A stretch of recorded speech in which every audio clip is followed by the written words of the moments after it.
Brothers and sisters, good to see you again. This is the review of part 2, episode 2 of The Witnesses, the Oxygen documentary with Trey Bundy, where he's been looking into the child sex abuse cover-up from the Jehovah's Witnesses for over the last 5 years. If you haven't seen part 1 already, you should stop and go watch that. If you haven't seen any of it, the best way to see it is either downloading the Oxygen app, going to NBC.com because NBC owns Oxygen, searching The Witnesses. The first episode is for free. And then to watch the second episode, all you got to do is sign up with an email and you get 3 credits. 1 credit is an episode of whatever you want to watch. Make sure ad blocker is turned off, and then you can enjoy the second episode. Thank me later. Sarah Brooks was the kind of cliffhanger that they ended with, as well as Chessa Mannion on the end of the first episode, which was fucking mind-blowing. There was a former elder that they got a hold of. There's going to be heavy spoilers. So, by the way, I already warned you. Heavy spoilers. Stop watching. If you haven't watched it yet, go watch it. But the former elder didn't know that he was helping in child abuse cover-up when ordered from headquarters to talk to Sarah Brooks when she moved to her new congregation. Her abuse was crazy. She was abused by a man and a woman, and they're like almost, I think it was like Israeli incestuous almost type-ish relationship, which was disgusting. And they were family, which is even more crazy. And of course, your family when they're your JW family. But she was like between the ages of 14 and 16. I could have those ages wrong, but she was young as fuck. Didn't know what was going on. And this happened routinely and over and over and over again because she trusted these people and she was working for them during a job, during house cleanups and remodeling, which is crazy that you would just accept something like that. But she was just a kid. Didn't know what the fuck was going on, and they were supposed to be God's holy people, so she trusted them. What was more insane, and I've heard of this before, I actually know some former elders that have seen child sex abuse cover up because they're supposed to call headquarters when a report comes in, because the Jehovah's Witnesses keep meticulous records on everything from not just child sex abuse, but assault, fraud, and murder, because they're that worried about people's opinions and keeping the organization looking good versus actually helping people. Disgusting. So the shocking part for me, it wasn't super shocking, but it was shocking to have it confirmed and to actually have an interview from an elder who was ordered from headquarters to destroy evidence. They ordered him to get a shredder, and destroy the evidence of the questions, the meticulous questions, because especially for girls, guys sometimes, but I know when I was questioned about in my 3 elder meeting, I'm blanking out right now, my disfellowshipping meeting, basically, my committee meeting, they asked a lot of meticulous questions, and I'd been put on public reproof earlier for masturbation, like a couple years earlier, and I felt so guilty about firing off a couple of missiles that they cornered me and they're like, what type of porn did you watch, and did you enjoy it, and did you watch gay porn, and did you blah blah blah, and I was like, no I didn't. Just big booty bitches, that's what I was into. But with girls, a lot of girls I know, these elders are fucking perverts, and I think that a lot of these religious organizations would have a lot less of an issue with guys becoming perverts, and women too, if they were allowed to express their sexuality in a healthy way and were taught about it instead of just being constantly sex shamed, which Christianity, Islam, a lot of different religions just shame people consistently for this. I think there would be a lot less child abuse if people were allowed to fuck each other consensually. With the elder admitting he didn't know what he was doing and he didn't question the leadership to destroy evidence, shredding evidence. But when you're in these religious organizations, just like Stephen Hassan, when he in his book Combating Cult Mind Control, you don't question the authority because you're questioning the authority of God, and you've given up your life and dedicated your life to show your loyalty because God can see your heart and your feelings and your motivations, so you just have to question nothing and do it. An elder admit that like he was there. But I've met other elders that have seen this in person, where a child abuser will move from one congregation to another, and the letter that is sent even says that the person is good with children.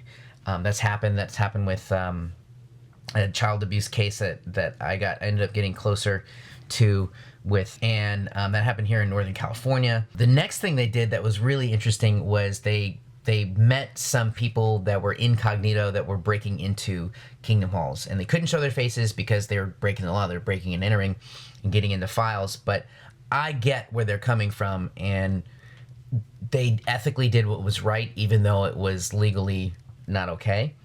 If it's ethically right, and the company or the organization is fucked up, then I think they should be exposed. I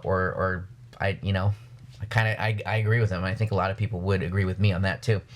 But they go by the names Judas and Jezebel. That was their alias. They broke into kingdom halls, looked in the elders' cabinets, and found documents on abuse. Just horrible, horrible cases. They even had in the interviews where they said they couldn't read more than a few pages of some of these cases because they were talking about rape, just horrible, violent acts against members in the congregation. And they started with their own congregation because they knew where the cabinets were and they knew how to get in there, and they had a key, which says that these two people had some type of trust from the congregation. So props to those people. I'd actually love to interview all of these people and meet them in person and give them big hugs, because what they're doing is amazing. Next on was Chessa Mannion. She was raped at an early age, and her father was an elder, and he stood up for her. So this man is... I've met many elders who have had children who have been either raped or molested continually, or just these horrible acts, or beaten, or just abused beyond belief. There's even cases of suicide and kids getting kicked out because they came out gay, like my little brother. These are just fucking sad. But every once in a while you'll come up with an elder who actually has a heart. I believe that the elder that I studied with to baptism potentially someday could open up his brain, because there was only, I think, 2 elders in that congregation that I was a part of that had some deep critical thinking skills, and I think he was one of them. But Chessa, her dad, knew the system. He knew that you were supposed to call the legal department first, and when he found out that it happened to his own flesh and blood and daughter, he disregarded the policy, reported the child abuse, took her to the hospital, got her checked up, and then the repercussion was threatened by the elders because you didn't follow policy and you're putting reproach on Jehovah's name. And he'd already, in the same day or two, had her speaking to police, and like a genius, props to her father, he got a confession from the rapist. So that is fucking amazing. This guy basically became a private investigator and did what was right for his child's life. They went after him and told him he was bringing a stain on Jehovah's name. Stain and reproach. We've all heard shit like that growing up in the Jehovah's Witnesses. That's amazing. So that story was the one. They were all heartbreaking, but that was the one where I burst into tears, and I had to cancel my plans for the night because I was so overpowered and just ecstatic, but extremely, that was heart-wrenching, because I'm not a father yet. I'm still single.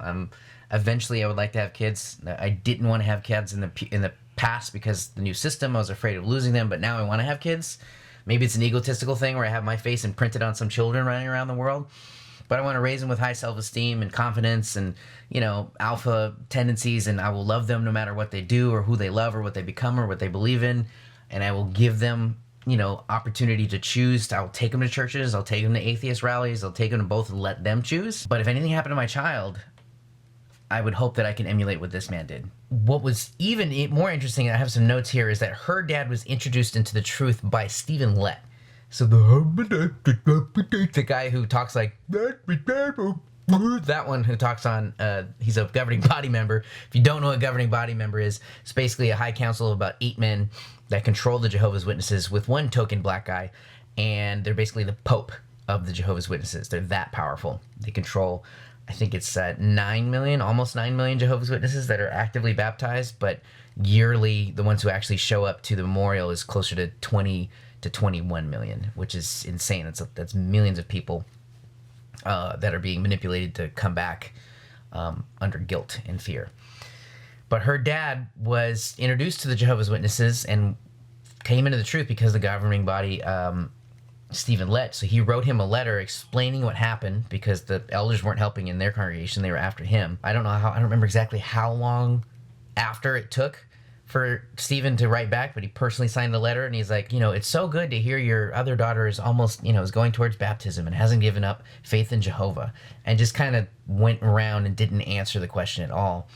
And the heartbreaking part about this is that Chessa's dad drank himself to death not too long after that, and a pillar of society who did the right thing despite his conflicts and beliefs, and he tried to protect his daughter. He died because of it. And I know of a lot of elders that I have met that can't come out and they can't say how they feel because they picked up drinking too, because you're allowed to drink casually in the Jehovah's Witnesses, but since that's one of your outlets, a lot of them drink a lot to cover up the pain, because they have hardly any. It's like that or food or some kind of sexual act, because they don't have anything else to deal with their pain, because Jehovah's Witnesses and Christianity and most religions in general aren't qualified, number one, but they also don't give you the proper tools how to deal with pain and real life fucked up shit that happens to people. I remember when this came out, the mayor of New York City removed the statute of limitations, which is another bill that we're looking at here in California. The California Civil Liberties Advocacy Group that I work with, which has got some Incognito Jehovah's Witnesses in it, and really awesome college students that are really open-minded, and I ain't gonna lie, we're pretty liberal. Progressive. The statute of limitations is one of the bills that we're looking at here in California, in addition to SB 360, that stops all churches from hiding child abuse under clergy penitent privilege, which is what I was interviewed with Trey Bundy for last year in the Center for Investigative a reporting center in Emeryville. Met Trey, was cool. I'm gonna have to try to find some pictures and videos I have on my phone, because they asked me not to show anything until after the thing came out, and I actually haven't posted them, so I should probably post that. You should follow me on Instagram, TikTok, and subscribe on YouTube if you want to see more stuff. But Instagram and TikTok, I'm the most active. TikTok is definitely an experimental place. There's a lot of hilarious ex-Jehovah's Witness meme. Babe, I have to get something off my chest. Okay, what is it? Well, now that things are getting more serious between us, I figured you should know that I'm a registered sex offender. Oh my God. I know, it's shocking. We have to register? And what it's like to, live a normal life after, and non-related stuff. And TikTok I post, and Instagram I post almost daily on both of those. So if you really want to come and hang out and say hi, those are the places to do it. I'm trying to get more active here on YouTube. It makes me happy, and I love giving back to the community, so that's why we're doing it. But the statute of limitations is basically anyone who reaches the age of 30, they cannot pursue a lawsuit against a organization or a person for child abuse or sex abuse, because there's you waited too long. However, my issue with that is anyone that reaches 30, a lot of people who are sex abuse victims or rape victims, whatever it is, they don't have the guts, or they don't come to the realization, because they push that down deep inside of them for so many decades, including myself. You're not, when I woke up, I still hadn't dealt with the child abuse that I had been through growing up. And I was having anxiety attacks, and I'd have to go, at work, I'd have to go to the bathroom and cry. And I remember it came out a couple times when I was on dates with girls. I'd burst into tears. All of those feelings would come out because I wasn't dealing with them, because I didn't know how to deal with them, and I wasn't given the tools to deal with them. Now I'm in a much better place. Sometimes I still cry because it's very painful. When someone reaches the age of 30, that's bullshit, because some people don't realize what was happened to them was wrong. They should be allowed to talk about it, should be allowed to speak to a lawyer, should be allowed to have therapists and written documents showing that they have PTSD or they have these symptoms, and they need to be allowed to get some form of justice, along with obvious evidence too, because I think a lot of people seeing both sides are worried about fake claims or BS claims, which does happen in society, and as a man, that's something that I'm worried about too. But when it really happened, and the Jehovah's Witnesses have records of it, or Mormons or Scientology or whatever group it is, they have records of it and they're covering it up, I think that a statute of limitations is bullshit. As long as the evidence backs it up and they have enough of it, I think someone should be able to talk to police and pursue a lawsuit. So Erwin Zalkin, who's actually my lawyer and I'm in touch with for my own child sex abuse case, is heavy in the end of episode 2, where they go to...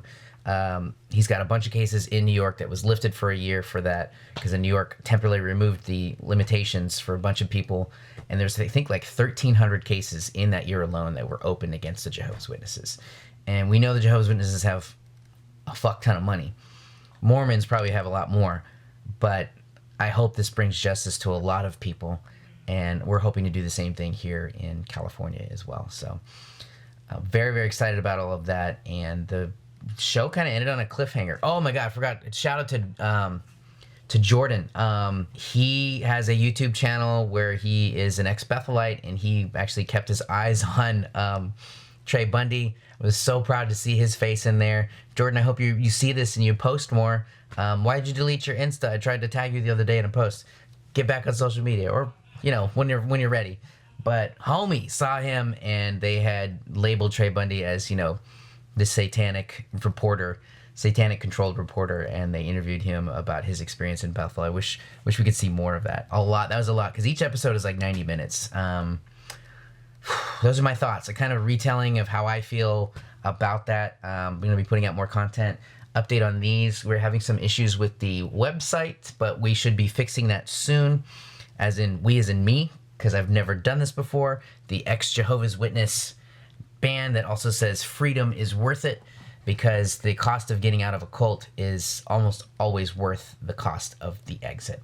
So, because you're worth it, your happiness, your success, your career, your dating life, your sanity is all worth the exit, and leaving toxic people behind, because they're just trying to manipulate and control you. But if you're surrounded by that, by friends and family, I've come to realize that it's not just religions, it's cultures, it's backgrounds, it's tribes, it's governments, it's everywhere. But especially in religions, especially those deep steeped in Christianity, it's very dangerous. So excited to announce that very, very soon. Just keep posted, and I will make sure I'll blast it everywhere once the emails are ready to send off. So huge thanks to everyone who's had the patience for that. But brothers and sisters, thank you for watching.